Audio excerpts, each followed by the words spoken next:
ہمارے چینل میں خوش آمدید۔ تو چلیے شروع کرتے ہیں آج کی کہانی۔ ہم ایک مڈل کلاس محلے میں رہتے ہیں۔ یہاں پر اکثر گھر ایک دوسرے کے بہت نزدیک بنے ہوتے ہیں۔ عموماً گھروں کی چھتیں ایک دوسرے سے ملی ہوئی ہوتی ہیں۔ اسی محلے میں میرے گھر کے پاس جو دوسرا گھر تھا وہ بہت غریب لوگ تھے۔ ان پر اکثر اوقات فاقوں کی نوبت آ جاتی تھی۔ محلے کے جو کھاتے پیتے گھرانے کے لوگ تھے وہ ان کی مدد کرنا چاہتے تھے، لیکن وہ یہ مدد لینا گوارا نہیں کرتے۔ ان سب میں میری پڑوسن مجھے کچھ مشکوک سی لگی تھی۔ اس کے دروازے پر روز ایک فقیر آتا اور دستک دیتا اور اسے ایک تھیلی پکڑا جاتا۔ پڑوسن فوراً وہ تھیلی گھر میں لے جاتی اور رات ہوتے ہی اپنی بیٹی کو چھت پر رکھی چارپائی پر باندھ دیتی۔ اور اب مجھے شک ہونے لگا تھا، یوں میں نے پولیس کو خبر کر دی۔ پولیس نے جو ہی اس تھیلی کو کھول کر دیکھا، سب کے ہوش اڑ گئے۔ وہ عورت روتے ہوئے بولی کہ غربت سے پریشان ہو کر بیٹی کو صرف 300 روپے میں۔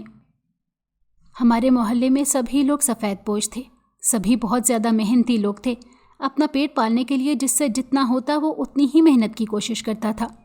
ہمارے اس محلے میں کچھ گھرانے روپے پیسے میں اچھے بھی تھے، لیکن پھر بھی آج کل جس کے پاس جتنا زیادہ پیسہ ہوتا ہے وہ اتنا زیادہ ہی اور پیسہ چاہتا ہے، یعنی کہ اس کا لالچ بڑھتا چلا جاتا ہے۔ دنیا میں بہت ہی کم بڑے ظرف والے ہوتے ہیں جو دوسروں کا بھی خیال رکھتے ہیں، اپنے ارد گرد موجود غریب لوگوں کی خاموش زبان سے ہی ان کی تکلیف سمجھتے بنا، ان کو خبر ہوئے بنا ان کی مدد کرتے ہیں۔ میرے محلے میں جتنے بھی گھرانے تھے سب میں ہی میرا آنا جانا تھا، سب سے میرا بہت اچھا تعلق تھا۔ سب جاننے والے ایک دوسرے کی صلاح و مشورے سے چلتے تھے۔ سب لوگ اپنی حیثیت کے مطابق کماتے، اپنا گزر بسر کر رہے تھے۔ آج کے اس دور میں اب بڑی مشکل سے اپنے اپنے گھر کی گاڑی گھسیٹتے ہوئے تھے۔ اس حال میں کسی اور کی مدد کرنا ان کے لیے بہت مشکل تھا۔ ویسے بھی میں جس محلے میں رہتی تھی وہاں تو مڈل کلاس لوگ، لیکن اس میں بسنے والے لوگ بہت زیادہ وزادار تھے۔ اپنے گھر کے خلاب حالات کسی کو بھی کانوں کان خبر ہونے نہیں دیتے تھے۔ سبھی ایک سے بڑھ کر ایک اپنی سفید پوشی کا بھرم رکھے ہوئے تھے، اسی لیے کم ہی کسی کے گھر کے اندرونی معاملات کا پتہ چلتا تھا۔ ہمارے چھوٹے چھوٹے گھر اور ہماری چھوٹی چھوٹی خوشیاں ہی ہماری زندگی گزارنے کی وجہ تھی۔ ایک دوسرے کے دکھ سکھ میں شامل ہم ہمیشہ ایک دوسرے کے ساتھ کھڑے رہتے تھے۔ میرے ساتھ والا گھر کچھ عرصہ پہلے ہی خالی ہوا تھا، اسی لیے کچھ ماہ تو وہ ویران پڑا رہا، مگر پھر اسے آباد کرنے ایک فیملی وہاں آ کر رہنے لگی، جس میں ایک میاں بیوی اور ان کی ایک بیٹی تھی۔ اپنے معمول کی طرح ہم محلے والوں نے ان سے علیگ سلیگ کرتے ان سے رسم و روابط بڑھانے کی کوشش کی تھی، لیکن وہ میاں بیوی عجیب خشک مزاج لوگ تھے، کسی سے گھلنا ملنا پسند نہیں کرتے تھے، بس خود ہی تک محدود تھے، کسی اور کو وہ اپنی حد میں آنے نہیں دیتے تھے۔ اسی لیے ہم سب جلد ہی ان کے لہجے اور تاثرات دیکھتے ان کو ان کے حال پر چھوڑ چکے تھے۔ میرا چونکہ ان کے قریب گھر تھا، اس لیے وقتاً فوقتاً میں اس گھر میں رہتی عورت جس کا نام ندا تھا اس سے آمنا سامنا ہو ہی جاتا تھا، لیکن کبھی اس کے چہرے پر خیر مقدمی مسکراہٹ نہیں دیکھی تھی، جس کی وجہ سے میں نے بھی کبھی آگے بڑھتے اسے بولنا گوارا نہیں کیا تھا۔ یہ دونوں میاں بیوی مجھے بہت زیادہ عجیب سے لگے تھے۔ آئے دن بہت سے جرائم پیشہ افراد کے بارے میں سننے کو ملتا تھا۔ یہ لوگ اس محلے میں نئے آئے تھے اور کچھ ان کی حرکات مشکوک قسم کی تھیں، اس لیے میں نے ان پر نظر رکھنا شروع کر دی تھی۔ میرا دماغ بلا ارادہ ہی ان کے بارے میں سوچنے لگتا تھا، اور وہ سوچنا کچھ اچھا نہیں ہوتا تھا، یعنی کہ میرے خیالات میں یہ دونوں میاں بیوی ضرور کوئی نہ کوئی غلط کام کرتے ہیں۔ مجھے ان کے گھر کے حالات بہت زیادہ خراب محسوس ہوئے تو میں نے اپنی حیثیت کے مطابق ان کی مدد کرنی چاہی تھی، لیکن اس نے سہولت کے ساتھ میری مدد مجھے واپس کر دی تھی، جس پر مجھے ان کے اس طرح کی اکڑ دکھانے پر بہت زیادہ غصہ آیا تھا۔ لیکن میں ضبط کرتے گھر واپس آ گئی اور آئندہ کبھی بھی ان کی مدد کرنا اور ان کے گھر کی طرف رخ نہ کرنے کا پکا ارادہ کر لیا تھا۔ کچھ دن تو بہت پرسکون سے گزرے تھے۔ میں نے اپنے دماغ اور دل کو اپنے پڑوسیوں کی طرف سے ہٹانے کی ہر ممکن کوشش کی تھی، اور اس میں کسی حد تک کامیاب بھی رہی تھی۔ تمام محلے والوں نے نئے لوگوں کو پہلے کی طرح گرم جوشی سے خوش آمدید کہا تھا۔ وہ اب ان کی بیزاری دیکھتے پیچھے ہٹ گئے تھے۔ محلے میں ہمیشہ کے جیسا امن و سکون تھا۔ نئے پڑوسیوں کے ان کے حال پر چھوڑا تو وہ ان کے حال پر خوش اور ہم اپنی خوشیوں میں خوش تھے۔ میری فطرت میں تجسس بہت زیادہ تھا۔ کسی بات یا چیز کے پیچھے پڑ جانا میری پرانی عادت تھی، اور جب تک بات کی کھال نہ اتار لیتی مجھے چین نہیں ملتا تھا۔ اسی لیے کچھ دن تو میں نے بھی باقی محلے والوں کی طرح اپنے پڑوسیوں کو ان کے حال پر چھوڑا تھا، لیکن جلد ہی اپنی عادت سے مجبور پھر سے ان کی طرف اپنی نظریں اور دماغ ٹکا دیا تھا۔ میرے نئے بننے والے پڑوسی تھے تو اپنا بھرم رکھنے والے، لیکن پھر بھی مجھے اندازہ ہو گیا تھا وہ بہت زیادہ خستہ حالت میں ہیں، لیکن وہ کسی کی مدد لینے کو تیار نہیں تھے۔ ان دونوں میاں بیوی کی بس ایک ہی 12 سال کی بیٹی تھی جو اسکول جانے کی بجائے گھر میں ہی پائی جاتی تھی۔ ان کے پاس اتنے وسائل نہیں تھے کہ وہ اپنی ایک بیٹی کو ہی پڑھا سکیں۔ کچھ ان کی بیٹی کو خود ہی پڑھنے کا شوق نہیں تھا۔ ان کی بیٹی بہت سوکھی پتلی سی تھی، بلکہ یہ تینوں افراد ہی ایسے پتلے سے تھے جیسے یہ کم کھانے کی بدولت ان کا یہ حال ہوا ہو۔ ندا کا شوہر زیادہ تر گھر میں ہی پایا جاتا تھا، بس کبھی کبھار ہی کام کے لیے کہیں جاتا تھا۔ 2-3 دن سے زیادہ کہیں ٹک کر کام نہیں کرتا تھا۔ کچھ دن چھوٹا موٹا کام کرنے سے جو پیسے ملتے بس اسی سے وہ لوگ اپنا گزارا کرتے تھے۔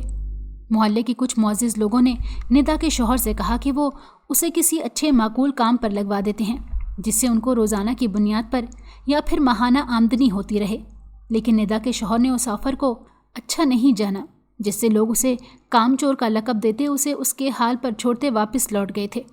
انہی دنوں ہمارے محلے میں ایک نیا فقیر آنے لگا۔ نیا اس لیے کہ پہلے اسے کبھی نہیں دیکھا تھا، لیکن اب وہ روز ہمارے محلے میں آنے لگا تھا۔ اس فقیر کا ہمارے محلے میں آنا اور روز آنا کوئی اچنبھے کی بات نہیں تھی، کیونکہ ایسا اکثر ہوتا تھا کہ محلے کے نزدیک ہی خالی جگہ پر کوئی جھونپڑی والا آ جاتا تھا جس میں ایک میاں بیوی اور ان کے 3-4 بچے، اور وہ تقریباً سبھی اسی طرح روز ہی محلے میں آ کر مانگتے تھے۔ روز کیا، کبھی کبھی تو دن میں 2-3 بار ان میں سے کوئی نہ کوئی آ ہی دھمکتا تھا۔ کسی کو پیسے چاہیے ہوتے، کسی کو آٹا یا پھر گندم، اور کسی کو اگر گرمی ہے تو ٹھنڈا پانی بھی یہیں سے چاہیے ہوتا تھا۔ میں یہ سب ایک معمول کی طرح ہی سمجھتی تھی، بلکہ اس بار میں نے شکر کیا تھا کہ وہ فقیر بابا اکیلا ہی ہے، اس کے ساتھ اس کی باقی کی پلٹن نہیں ہے۔ اگر ہوتی تو گرمیوں کی دوپہر میں نہ خود آرام کرتے اور نہ ہی ہمیں آرام کرنے دیتے۔ ایک دن سبزی بیچنے والے کی آواز پر میں جلدی سے اپنے گھر سے سبزی لینے کے ارادے سے نکلی تھی۔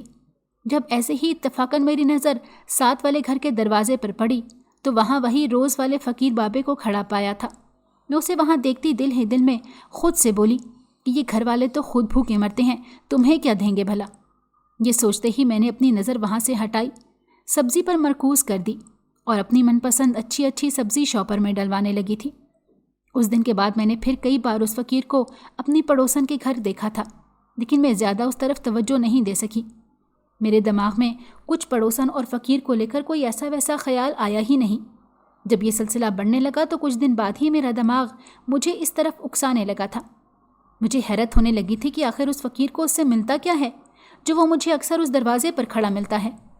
آخر ایک دن میں نے دیکھا کہ وہ فقیر میری پڑوسن کو ایک تھیلی پکڑا رہا ہے۔ وہ یہ کام ایسے کر رہا تھا کہ کسی کو پتہ نہیں چلتا۔ اگر وہ بہت زیادہ دھیان سے نہ دیکھتا تو میری نظر بھی یہ سب اسی لیے آیا کہ میں ان پر نظر رکھے ہوئے تھی۔ مجھے حیرت ہونے لگی کہ سب گھروں سے مانگنے والا فقیر اس گھر سے کچھ مانگنے کی بجائے کچھ دے کر گیا ہے۔ اس تھیلی میں ایسا کیا ہو سکتا ہے؟ میں نے اپنے دماغ کے گھوڑے دوڑائے لیکن کچھ سمجھ نہیں آیا۔ میری پڑوسن ندا فقیر سے وہ تھیلی پکڑتی فوراً سے دروازہ بند کرتی گھر کے اندر چلی گئی تھی، جس کے بعد فقیر بھی تیز قدموں کے ساتھ وہاں سے چلا گیا تھا۔ میں نے فقیر کو پہلے بھی کئی بار نئے ہمسائے کے دروازے پر دیکھا تھا، لیکن بہت غور نہیں کیا تھا، جس کی وجہ سے میں نہیں جان سکی تھی کہ وہ فقیر ایسا کب سے کر رہا ہے۔ شاید پہلے دن سے ہی، کیونکہ اس گھر سے کچھ ملنے سے تو رہا، اسی لیے کچھ دے کر جاتا ہے۔ میں اپنی پڑوسن اور اس فقیر کی اس حرکت کی وجہ سے کچھ حیران اور پریشان تو ہوئی تھی، لیکن اتنی زیادہ نہیں۔ لیکن اب مجھے بس یہ جاننے کا تجسس تھا کہ آخر اس تھیلی میں ایسا کیا ہوتا ہے جسے یوں چوروں کی طرح میری پڑوسن لیتی ہے۔ اپنے گھر کے دروازے کے ساتھ ساتھ اب میرا کچھ وقت گھر کی چھت پر بھی گزرنے لگا تھا۔ مقصد اپنی پڑوسن کے گھر میں تانکا جھانکی تھا، تاکہ کسی بھی طریقے سے جان سکوں کہ آخر اس تھیلی کا راز کیا ہے۔ ان کے گھر اتنا آنا جانا تو تھا نہیں، اور نہ ہی وہ لوگ منہ لگاتے تھے، اسی لیے بہت دل کرنے کے باوجود کبھی پہلے ان کے گھر گئی تھی، نہ ہی اب جا پا رہی تھی۔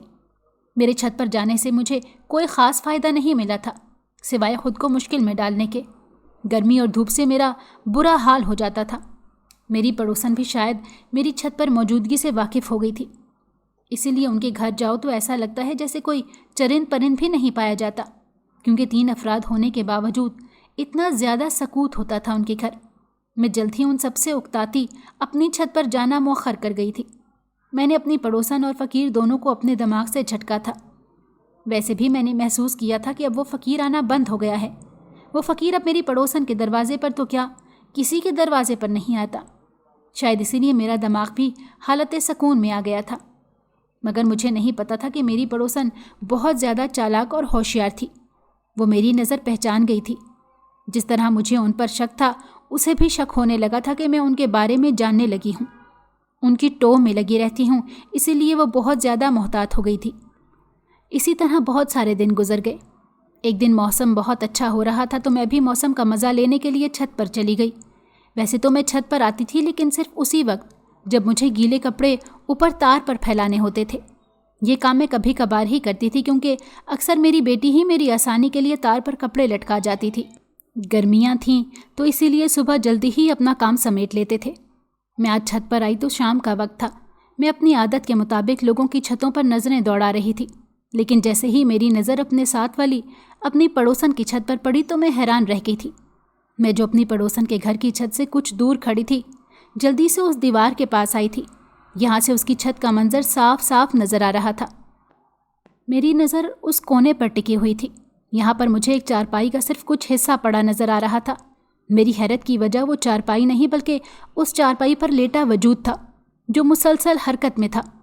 دراصل اس چارپائی پر میری پڑوسن کی بیٹی موجود تھی، اور وہ ویسے ہی وہاں لیٹی ہوئی نہیں تھی، بلکہ اسے چارپائی سے رسی کے ساتھ ذریعے باندھا گیا تھا، اور وہ مسلسل خود کو اس رسی سے آزاد کرنے کے لیے مزاحمت کر رہی تھی۔